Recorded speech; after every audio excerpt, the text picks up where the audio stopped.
सभी का स्वागत है। मैं हूं सुमित। हफ्ते का आखिरी कारोबारी सत्र और भारतीय बाजारों में थोड़ा वोलेटाइल सेशन, जहां पे शुरुआत तो तेजी के साथ हुई। एक समय में निफ्टी 17,400 के ऊपर सस्टेन कर रहा था, लेकिन फिर हायर लेवल से सेल ऑफ आता हुआ दिखाई पड़ा। सेकंड हाफ में 12 बजे के बाद, मोर लेस 1 बजे के आसपास जब यूरोपियन मार्केट्स खुले, उसके बाद बाजारों में ऊपरी से बिकवाली आते हुए दिखाई पड़ी। प्रेशर था निफ्टी बैंक के अंदर, प्रेशर था मिड कैप इंडेक्स में, प्रेशर था हायर लेवल से।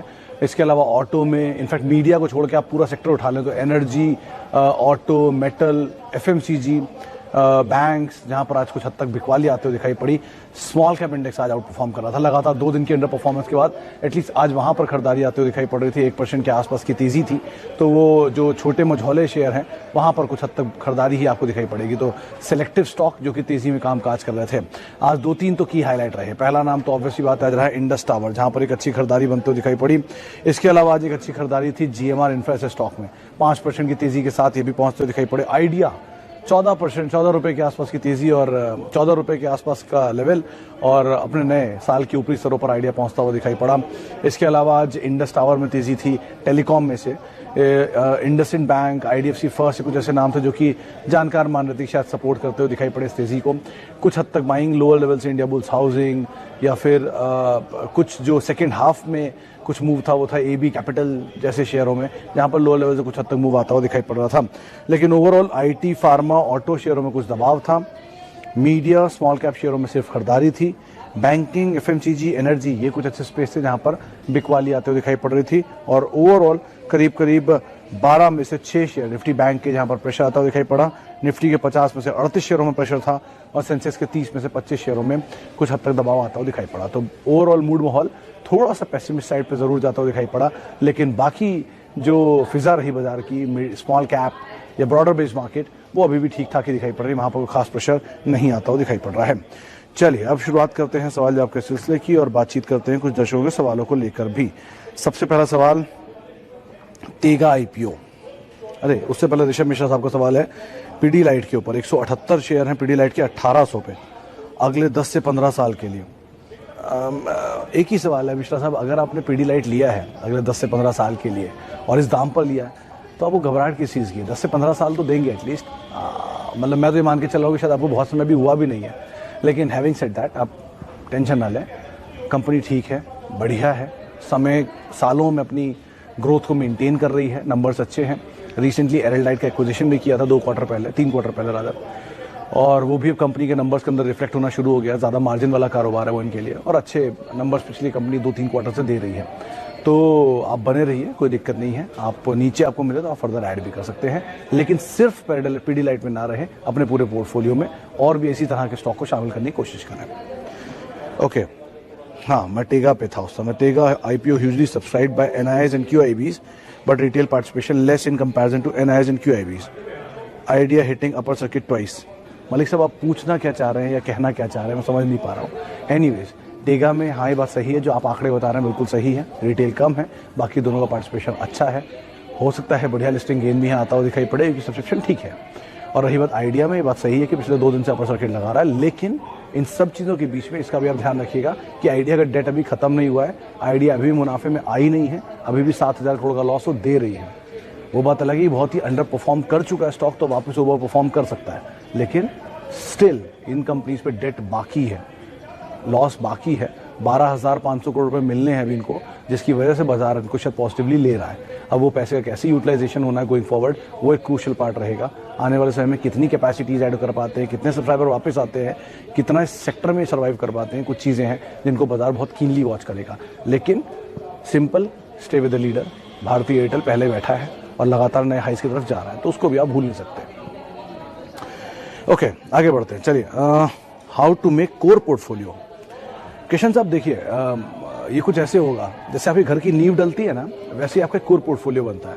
कोर पोर्टफोलियो हमेशा उन स्टॉक का होता है जिनको आप कभी छूते नहीं हैं, जिनको आप हमेशा रखते हैं और रख के भूल जाते हैं, एंड आगे उसको पास ऑन करते हैं। आप ऐसे बहुत लोगों को मैं जानता हूँ जिनके पास ऐसे कोर पोर्टफोलियो के शेयर पड़े हैं जो वो पास ऑन कर रहे हैं over a period of time, और उससे वो डिविडेंड को खाली नहीं पार कर रहा है। तो ऐसे समझ लीजिए कि आपकी कोर पोर्टफोलियो वो कंपनियां होंगी जो कि इंडिया के ज्वेल्स में आप काउंट करते हैं, जिनमें खोने के लिए बहुत कुछ होता नहीं है, जो किसी भी बुरे दौर में अपने आप को हमेशा वापस ले आते हैं ऊपर। इस पर आप हर सेक्टर के लीडर्स को उठाकर डाल सकते हैं, चाहे आप आईटीसी टीसीएस को ले लीजिए, रिलायंस को ले लीजिए, HDFC बैंक को ले लिया, ICICI बैंक को ले लीजिए, Pidilite, Asian paints, insurance HDFC life या SBI लाइफ, FMCG, HUL, ऐसे करके कुछ नाम हैं जिनको आप हमेशा अपने कोर पोर्टफोलियो का हिस्सा बनाएं। नेस्ले, बॉश, ये अलग अलग सेक्टर के लीडर्स हैं और ये अपनी अपनी क्रेडिबिलिटी को सालों से प्रूव कर रहे हैं। 100 साल भी हो गए कई कई कंपनियों को। तो ऐसी कंपनियां अगर 100 साल से अपने आप को एग्जिस्ट करा पा रही हैं, इतने टर्न अराउंड, इतने उतार चढ़ाव देख लिए हैं, तो ऑब्वियस ही बात है आगे कितने भी आएंगे वो संभाल ही लेंगे। उनके पास पास्ट एक्सपीरियंस है, तो वो एक्सपीरियंस उनको हेल्प करेगा। सिनेरियो कितना ही बदले, हम डिजिटाइजेशन में चले जाएं, बिटकॉइन के युग में आ जाए, क्रिप्टोज में आए या SMEs में आए या किसी भी नए तरह के सिनेरियो में आए, HUL का प्रोडक्ट बिकता है, नेस्ले बिकता है आज भी, आपका TCS सबसे आज भी नंबर 1 कंपनी। और जितना आपके नए IPOs आते जाएंगे, ये मुझे एक हाल के एक बड़े जानकार ने बात बताई कि जितना नए IPOs आते जाएंगे उतना ही आपको पुराने लोगों की वैल्यू ज़्यादा होगी। इसे कैसे समझाऊं मैं आपको कि आप जितनी नई गाड़ी चलाते हैं, जितना कोई नया प्रोडक्ट लेकर आते हैं इलेक्ट्रॉनिक्स में, उतना आप रियलाइज़ करते हैं कि पुराना कितना अच्छा था, उसमें कितनी मजबूती थी, कितनी ड्यूरेबिलिटी थी। तो आप वैसे इसको समझिए कि नए IPOs की वैल्यूएशन अगर इतनी महंगी मिल रही है, तो पुरानी लिस्टेड कंपनियां जो कि ऑलरेडी इस कारोबार में इतने समय से हैं, उनको क्या वैल्यू मिलनी चाहिए, उसका अंदाजा आप इससे लगा लीजिए। तो ऐसे कोर पोर्टफोलियो बनाइए और नीचे सबसे ईंटें रहेंगे, उसके ऊपर आप अपना पोर्टफोलियो खड़ा करते रहिए। Okay, market going up but Pidilite and Asian paint, Berger paint going down, can we accumulate it? Obviously Aman साहब, आराम से एक्यूमुलेट करें। बुरे दौर में अच्छा स्टॉक मिल रहा है, इससे अच्छा क्या होगा? धीरे धीरे धीरे धीरे थोड़ा थोड़ा ऐड करते रहिए।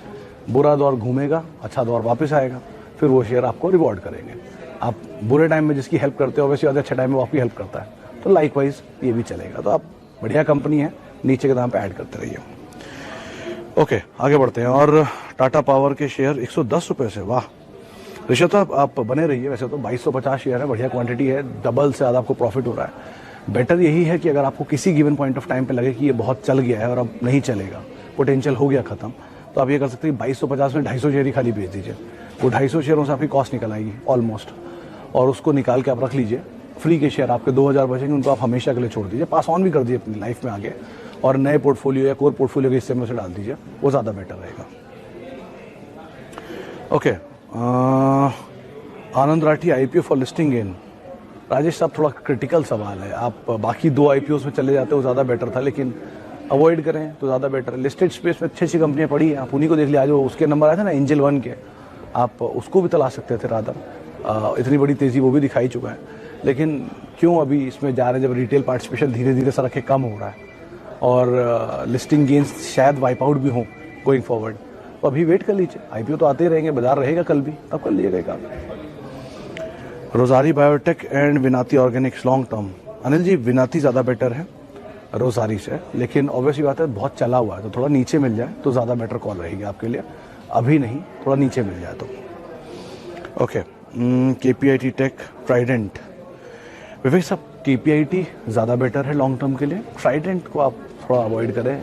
इसलिए नहीं कि कोई कंपनी में खराबी है, देखिए ये textile space he one of the largest manufacturer है। 3 तरह के टेक्सटाइल्स में डील, 2 तरह के टेक्सटाइल्स में डील करते हैं। एक ये इनका स्पिंडल्स वगैरह का काम है, जो वो कॉटन में काम करते हैं, इसमें चद्दर और बाकी कॉटन आता है। दूसरे में ये लोग डील करते हैं उसके अंदर टावल्स, टेरी टावल्स के अंदर, जो विम्बल्डन एंड ऑल में यूज़ करवाते हैं। तो बड़े बड़े क्लाइंट्स हैं दोनों में इनके। तो ये तो हो गया एक डिवीज़न इनका। दूसरा डिवीज़न में पेपर आता है, जिसमें आप A4 वाले पेपर प्रिंटर रखे देखे होंगे, वो ये बनाते हैं। तो काम तो अच्छा है इनका, और अच्छी प्रोडक्ट लाइन भी है, बढ़िया सेल्स के नंबर भी आते हैं और प्रॉफिट भी बढ़िया देती है, सब कुछ सही है।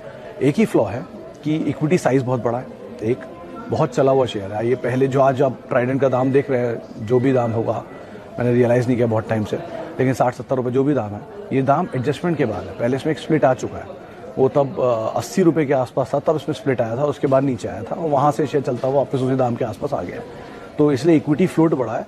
अगर नीचे मिल जाए तो बात अलग है, लेकिन अभी के लिए एटलीस्ट इतनी बड़ी तेज़ी दिखा रहा है, तो इसलिए थोड़ा ईज आउट होने दीजिए, ज़्यादा बेटर है। वैसे तो सर्किट लग ही रहे थे, लास्ट मैंने 4-5 सर्किट देखे थे, 42 रुपये देखा था शायद, तो सर्किट लग रहे हैं लोअर। अगर ये कहीं 42 या 35 इन जोन में मिले तो आप एक बार को कर सकते हैं, लेकिन हैविंग सेड दैट, ज़रा ध्यान से करिए कि बहुत बड़ी तेज़ी दिखाने के बाद इसमें काम आएगा। Okay, TTML, a genuine rise as per business और जस्ट हाइप? अनिल साहब, मतलब मैंने कंपनी की एनुअल रिपोर्ट भी देखी है, इनकी इन्वेस्टर प्रेजेंटेशन जो आती नहीं है, लेकिन मैंने ढूंढी वो भी नहीं मिली, और कई ब्रोकर से बात की, लेकिन किसी के पास का कोई जवाब मिला नहीं अभी तक। सबने यही कहा कि हाँ मूव है, वो सुपर ऐप बना रहे हैं उसके लिए मूव आ रहा है, लेकिन अब तक कुछ क्लियर नहीं है। टाटा ग्रुप के नेल्को में तेज़ी है, टाटा ग्रुप के वो तेजस में तेज़ी आ चुकी है, टाटा ग्रुप में टाटा कॉम्स रह गया है, और टीटीएम में तेज़ी आ चुकी है।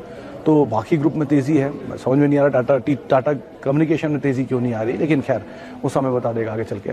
बेटर यही कि अगर आपके पास है तो आप थोड़ा पैसा लेकर निकल जाए, नहीं है तो एंटर मत करें। बड़ी तेज़ी आ चुकी है, नवंबर में 100% चल चुका है, तो बेटर अवॉइड करें, ज़्यादा बेटर रहेगा, सेफ साइड पर रहें, क्यों पैसा फंसा रहा है इसमें।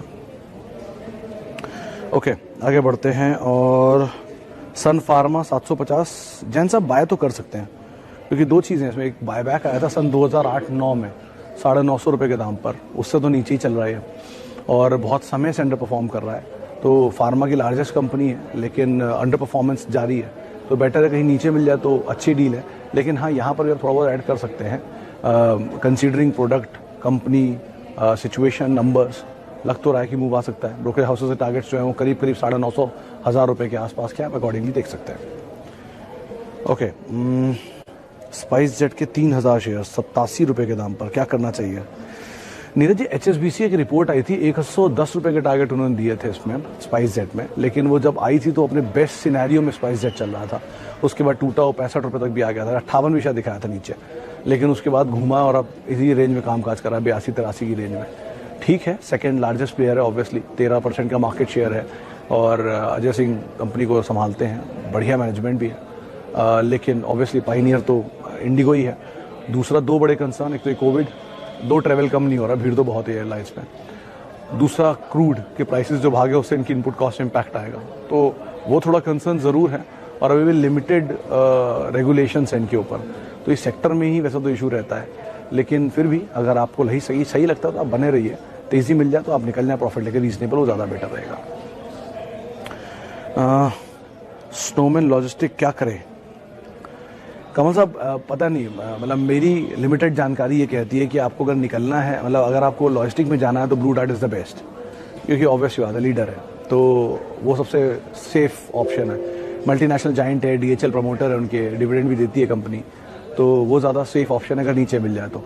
ये कंपनी, स्नोमैन, गति, VRL, ये सब मोमेंटम बेस्ड हैं। जिस दिन मोमेंटम मिलेगा सडनली एकदम पूरा ग्रुप चल पड़ेगा, जैसे ही वो ग्रुप चल पड़ेगा वो तेज़ी का आप इस्तेमाल करिएगा और अपनी पोजीशन से निकल जाइएगा। और सेफली ऐसे जो ये मतलब बाजार के स्विंग्स आते हैं ना, जो अभी आए थे 2-4 दिन पहले, जो अभी चल भी रहा था, इन स्विंग में सबसे अच्छा ऑप्शन वही होता है कि आप लीडर पे रहें, आपको डर नहीं लगेगा उस समय, लेकिन आप लीडर पे नहीं। ऐसे अब यूनाइटेड स्पिरिट है, 1000 रुपये गया, टूट गया, नीचे आ गया, 886-887 रुपये देखा था, बढ़िया दाम है, SIP करते रहिए, थोड़ा थोड़ा लेते रहिए, नीचे आए थोड़ा और ले लीजिए, नीचे आए थोड़ा और ले लीजिए, नीचे आए थोड़ा और ले लीजिए, एंड में 1000 रुपये रिज्यूम कर ही लेगा, आज नहीं कल नहीं परसों नहीं नरसों रिज्यूम कर लेगा। तो इस तरह के लीडर्स के साथ रहने का ये फ़ायदा होता है, तो इसलिए तेज़ी मिले आप इसमें से निकल जाओ, ज़्यादा बेटर है। ओके, और एशियन पेंट पे बहुत सारे बात हो चुकी। Avanti feed for long term, if not then suggest a mid cap stock for value buy. Aman साहब, अवंती फीड के केस में कंपनी ठीक है, बढ़िया कंपनी है, वो थाईलैंड की कंपनी का स्टेक भी है इसके अंदर, और धंधा भी इनका ठीक ठाक है, फीड्स कारोबार में है, मेजरली सी फीड्स इनका मेजर बिजनेस है, लार्ज रेवेन्यूज़ वहाँ से आते हैं उसकी दवाइयाँ एंड ऑल बनाने में। लेकिन मतलब आपके पास है तो बने रहें, ऑब्वियसली बहुत ज़्यादा चला है शेयर लोअर लेवल से, अगर आप उसका कभी लाइफ टाइम का चार्ट देखेंगे तो, लेकिन अदरवाइज अगर आप इसी स्पेस में जाना चाहते हैं तो वेंकीज़, कोई और नए स्पेस जाना चाहते हैं तो इंडिया बुल्स रियल एस्टेट, इन दो स्टॉक के ऊपर आप नज़र बना के रख सकते हैं, बढ़िया कंपनियां दोनों। Tata Elxsi trading in range 450 share 950 रुपये पे। राजेश जी, बहुत ही बढ़िया, शानदार, 950 रुपये पे अभी खरीदारी है, तो आपके पास कितने शेयर है? 450। आप कुछ मत करिए, सिर्फ 25 शेयर या 50 शेयर अपने भेज दीजिए, और वो 400 शेयर थ्रू आउट लाइफ के लिए रख लीजिए, उन्हें कुछ मत करिए, एक शेयर मत बेचिएगा उसके बाद, अनटिल अनलेस कोई इमरजेंसी आए, तो आप वो 50 शेयर बेचकर अपनी कॉस्ट निकाल लीजिए, और बचे हुए सारे शेयरों को अपनी लाइफ के लिए छोड़ दीजिए। बढ़िया क्वालिटी है, बढ़िया कंपनी है, बढ़िया मैनेजमेंट है, अच्छा कारोबार है। बुरे दौर में कभी अगर आपको आपका दाम मिल जाए दोबारा, जिसकी चांसेस बहुत ही कम है, तो आप उसमें और ऐड कर लीजिएगा, लेकिन फिलहाल के लिए यही सिंपल 50 शेयर बेच दीजिए, बाकी फ्री के शेयर रख लीजिए। ओके, आगे बढ़ते हैं। और एनएमडीसी और सेल, सर एनएमडीसी झा साहब, एनएमडीसी डिविडेंड पे ऑफ अच्छा है और कंपनी भी बेटर है, दोनों ही कंपेयर। सेल भी बुरी नहीं है, लेकिन एनएमडीसी में डिविडेंड ज़्यादा अच्छा मिल जाता है, तो आप उस हिसाब से इसको देख सकते हैं। ओके, आगे बढ़ो। और आईबीरियल पर बाय, हाँ राजू साहब, मैं अभी कुछ देर पहले आईबीरियल का ही नाम ले रहा था। आप खरीदारी कर लीजिए, 1 साल इसे और होल्ड कर लीजिए। वैसे तो होल्ड समय के लिए भी कर सकते हैं, लेकिन 1 साल में आपको रिवॉर्ड ठीक ठाक मिल जाएगा, आप आराम से इसमें बने रह सकते हैं। Okay, Devyani International IPO allotted holding for 5 year. Mishra साहब, बेटर यही है कि कोई तेज़ी मिले तो निकल जाएं, क्योंकि कारोबार में और बहुत सारे अच्छे अच्छे कारोबार। जुबलेंट नीचे आया हुआ है, 3700 रुपये देखा था मैंने सुबह कल परसों में, तो बेटर उसमें आप बेट कर लीजिए, क्या दिक्कत है। कम शेयर आएंगे लेकिन क्वालिटी शेयर आएंगे, ज़्यादा बेटर नहीं है। नीचे मिल जाएगा तो और ले लीजिएगा, रिस्क तो नहीं है एटलीस्ट। तो इस तरह की कंपनी को तलाशी ज़्यादा बेटर है। ओके, एक आखिरी सवाल होता है IEX। कपूर साहब, IEX में आज एडजस्टमेंट है, वो 2 बोनस शेयर मिले ना 1 के ऊपर, तो एडजस्टमेंट का दाम है, तो आप घबराए नहीं, पहले वो एडजस्टमेंट के शेयर आ जाने दीजिए, उसके बाद आप बेच दीजिएगा। कंपनी अच्छी है, एक बस इक्विटी साइज़ बढ़ गया एकदम से, लिक्विडिटी बाजार में और आ गई है, तो वो थोड़ा रिस्क है, लेकिन कारोबार वैसे ठीक है। अब समय देंगे तो सिचुएशन बदलेगी, लेकिन अभी तो स्टीम निकलेगी, टाइम लगेगा, तो आपका पेशेंस नहीं है, तो वो जैसे ही आपको मिले शेयर, आप अपनी कॉल उसके अकॉर्डिंग ले सकते हैं। चलिए, फिलहाल अब इतने सवालों को मैं शामिल करूंगा।